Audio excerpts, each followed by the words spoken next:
ಓಂ ಗುರುರ್ಬ್ರಹ್ಮ ಗುರುರ್ವಿಷ್ಣು ಗುರುರ್ದೇವೋ ಮಹೇಶ್ವರಃ ಗುರುರೇವ ಪರಂ ಬ್ರಹ್ಮ ತಸ್ಮೈ ಶ್ರೀ ಗುರವೇ ನಮಃ. ಓಂ ಸ್ಥಾಪಕಾಯ ಚ ಧರ್ಮಸ್ಯ ಸರ್ವಧರ್ಮಸ್ವರೂಪಿಣಿ ಅವತಾರ ವರಿಷ್ಠಾಯ ರಾಮಕೃಷ್ಣಾಯ ತೇ ನಮಃ. ಪ್ರೀತಿಯ ಬಂಧುಗಳೇ, ಶ್ರೀರಾಮಕೃಷ್ಣರ ಗೃಹಸ್ಥ ಭಕ್ತರು, ಮನಮೋಹನ ಮಿತ್ರ ಒಂದು ಸಲ ಶ್ರೀರಾಮಕೃಷ್ಣರನ್ನು ಕೊನ್ನಗರದ ಹರಿಸಭಾ ಎಂಬ ಸಂಕೀರ್ತನ ಪಂಥದ ಸದಸ್ಯರು ತಮ್ಮಲ್ಲಿಗೆ ಆಮಂತ್ರಿಸಿರುತ್ತಾರೆ. ಶ್ರೀರಾಮಕೃಷ್ಣರಿಗೆ ಅಲ್ಲಿಗೆ ಹೋಗಲು ಅವಕಾಶವಾಗಲಿಲ್ಲ. ಶ್ರೀರಾಮಕೃಷ್ಣರು ತಮ್ಮ ಪರವಾಗಿ ರಾಮಚಂದ್ರ ದತ್ತ ಮತ್ತು ಮನಮೋಹನ ಮಿತ್ರನನ್ನು ಕಳುಹಿಸಿಕೊಟ್ಟರು. ರಾಮಚಂದ್ರ ಅಲ್ಲಿ ಪ್ರವಚನವನ್ನು ಮಾಡಿದ. ಬಳಿಕ ಭಜನೆಯ ಕಾರ್ಯಕ್ರಮ, ಸಂಕೀರ್ತನೆ, ನರ್ತನ, ಆ ಕಾರ್ಯಕ್ರಮವನ್ನು ಅದೆಷ್ಟು ಭಾವದುಂಬಿ ರಾಮಚಂದ್ರ ದತ್ತ ಮತ್ತು ಮನಮೋಹನ ಮಿತ್ರರು ನಡೆಸಿಕೊಟ್ಟರು ಅಂದರೆ ಇಡೀ ವಾತಾವರಣ ದೈವೀ ಭಾವದಿಂದ ಓತಪ್ರೋತವಾಯಿತು. ಸಂಕೀರ್ತನೆ ಮಧ್ಯರಾತ್ರಿಯವರೆಗೂ ನಡೆಯಿತು. ಮಧ್ಯರಾತ್ರಿಯ ಹೊತ್ತಿಗೆ ಮನಮೋಹನ ಮಿತ್ರ ಬಾಹ್ಯಜ್ಞಾನ ಶೂನ್ಯನಾಗಿ ಬೀಳುತ್ತಾನೆ. ಅವನು ಬಾಹ್ಯ ಪ್ರಜ್ಞೆಯನ್ನು ಪಡೆದುಕೊಂಡದ್ದು ಮರುದಿನ ಬೆಳಗ್ಗೆಯೇ. ಬಳಿಕ ಅವರಿಬ್ಬರಿಗೂ ಗೊತ್ತಾಯಿತು, ಅಂದು ಶ್ರೀರಾಮಕೃಷ್ಣರು ತಮ್ಮ ಆಧ್ಯಾತ್ಮಿಕ ಶಕ್ತಿಯನ್ನು ಮನಮೋಹನನಲ್ಲಿ, ರಾಮಚಂದ್ರ ದತ್ತನಲ್ಲಿ ತುಂಬಿದ್ದರಿಂದ ಆ ಸಂಕೀರ್ತನೆಯ ಕಾರ್ಯಕ್ರಮ ಅಷ್ಟು ಜೀವಂತವಾಗಿ ನಡೆಯುವಂತಾಯಿತು. ಮನಮೋಹನನ ಜೀವನದಲ್ಲಿ ಒಂದಾದ ಮೇಲೊಂದರಂತೆ ಕಷ್ಟಗಳು, ಆಘಾತಗಳು ಬರತೊಡಗುತ್ತವೆ. ಅವನ ತಾಯಿ ತೀರಿಕೊಂಡು ಹೋಗುತ್ತಾಳೆ. ಅನಂತರ ಸ್ವಲ್ಪ ತಿಂಗಳೊಳಗೆ ಅವನ ಪ್ರೀತಿಯ ಮಗಳು ಒಬ್ಬಳು ಪ್ರಾಣ ಬಿಡುತ್ತಾಳೆ. ಮನಮೋಹನ ಪೂರಿ ಯಾತ್ರೆಗೆ ಹೋಗಿದ್ದಾಗ ಅವನ ಪತ್ನಿ ಪ್ರಾಣತ್ಯಾಗ ಮಾಡುತ್ತಾಳೆ. ಮನಮೋಹನನಿಗೆ ಸಮಾಧಾನವನ್ನು ಹೇಳಲು ಎಂದು ಅವನ ಒಬ್ಬ ಮಿತ್ರರು ಪ್ರಯತ್ನಿಸಿದಾಗ ಮನಮೋಹನ, ಎಲ್ಲವೂ ಭಗವಂತನ ಇಚ್ಛೆಯಂತೆ ನಡೆಯುತ್ತದೆ, ಭಗವಂತನ ಇಚ್ಛೆಯನ್ನು ನಾವು ಅರ್ಥ ಮಾಡಿಕೊಳ್ಳಲು ಸಾಧ್ಯವೇನು? ಅವನ ಇಚ್ಛೆ ನಮಗೆ ಒಳ್ಳೆಯದಾಗಲಿ ಎಂಬುದೇ ಆಗಿರುತ್ತದೆ. ನನ್ನ ಆಸೆ ನಾನು ಅವನ ಇಚ್ಛೆಗೆ ವಿರುದ್ಧವಾಗಿ ಹೋಗುವಂತಾಗದಿರಲಿ. ಈ ರೀತಿ ಮನಮೋಹನ ಶ್ರೀರಾಮಕೃಷ್ಣರಲ್ಲಿ ಪೂರ್ಣವಾಗಿ ಶರಣಾಗತನಾಗಿರುತ್ತಾನೆ. ರಾಮಚಂದ್ರ ದತ್ತ ಶ್ರೀರಾಮಕೃಷ್ಣರ ಮಹಾಸಮಾಧಿಯ ತರುವಾಯ ಶ್ರೀರಾಮಕೃಷ್ಣರ ಜೀವನ ಚರಿತ್ರೆಯೊಂದನ್ನು ಬರೆಯುತ್ತಿರುತ್ತಾನೆ.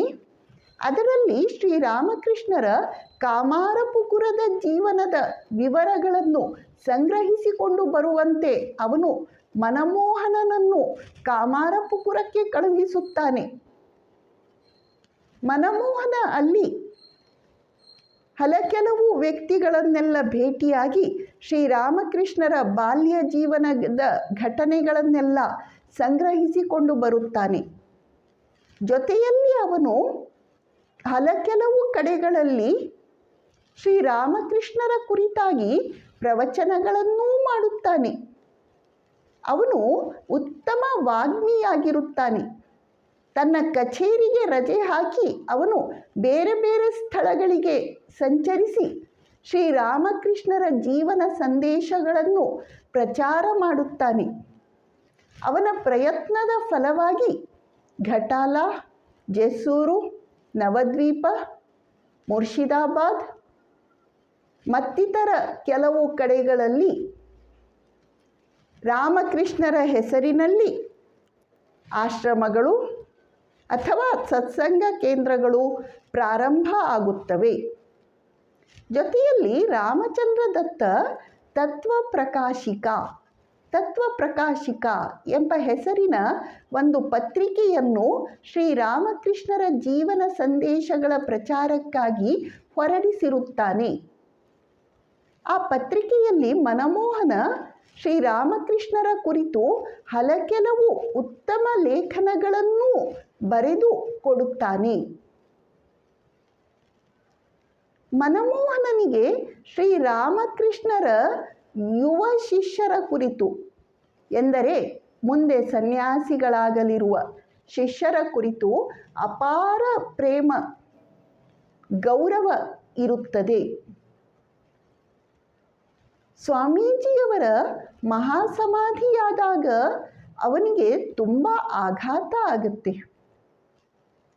ಅದು ಆಗಿ 1 ವರ್ಷಕ್ಕೆ ಮರು ವರ್ಷದಲ್ಲಿ ಸ್ವಾಮಿ ವಿವೇಕಾನಂದರ ಜನ್ಮದಿನೋತ್ಸವದ ಕಾರ್ಯಕ್ರಮದಲ್ಲಿ ಬೇಲೂರು ಮಠದಲ್ಲಿ ಭಾಗವಹಿಸಿ ಬಂದ ಮನಮೋಹನ ಹಾಸಿಗೆಯನ್ನು ಹಿಡಿಯುತ್ತಾನೆ. ಅವನ ಆರೋಗ್ಯ ದಿನ ದಿನವೂ ಹದಗೆಡುತ್ತಾ ಹೋಗುತ್ತದೆ.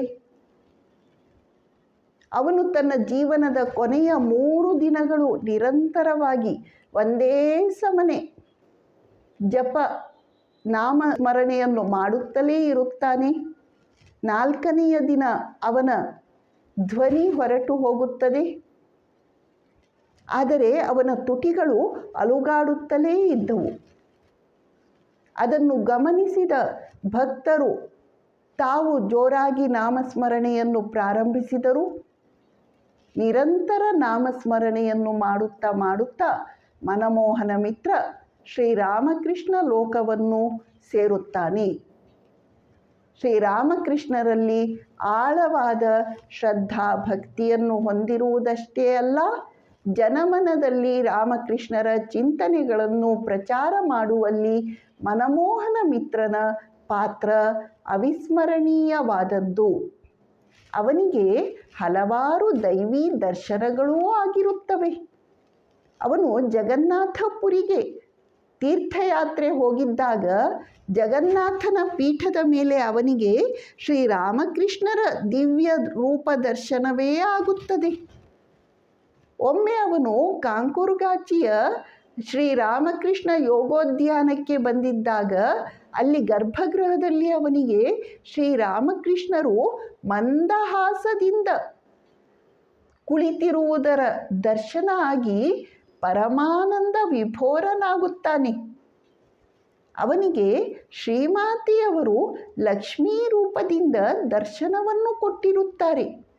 ಹೀಗೆ ಅವನು ಆಧ್ಯಾತ್ಮಿಕವಾಗಿಯೂ ಶ್ರೀರಾಮಕೃಷ್ಣರು ತೋರಿಸಿಕೊಟ್ಟಂತಹ ಮಾರ್ಗದಲ್ಲಿ ಪ್ರಾಮಾಣಿಕವಾಗಿ ಮುಂದುವರಿದ ಓರ್ವ ಮುನ್ನಡೆದ ಸಂತ ಎಂದು ನಾವು ಗುರುತಿಸಬಹುದು.